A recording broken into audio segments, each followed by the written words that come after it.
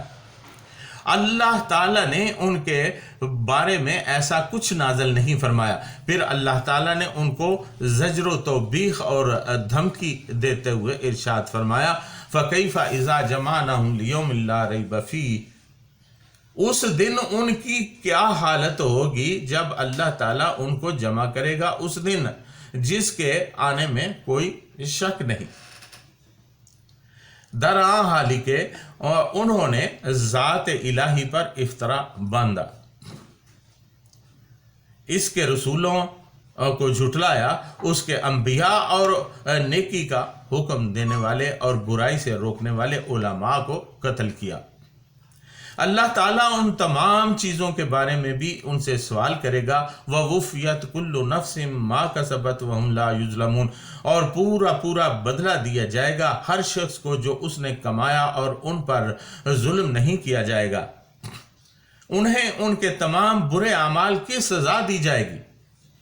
پارہ نمبر 30 سورۃ الزلزال آیت نمبر 7 اور 8 میں ارشاد باری تعالیٰ ہے، فَمَنْ يَعْمَلْ مِثْقَالَ ذَرَّةٍ خَيْرًا يَرَهُ وَمَنْ يَعْمَلْ مِثْقَالَ ذَرَّةٍ شَرًّا يَرَهُ، جس نے ذرہ برابر بھی نیکی کی ہوگی وہ اسے پالے گا، اور جس نے ذرہ برابر بھی برائی کی ہوگی وہ اسے پالے گا۔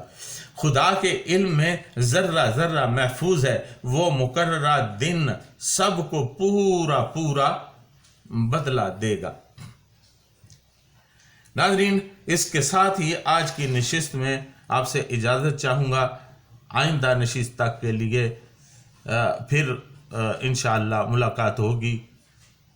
وما علینا الا البلاغ المبین۔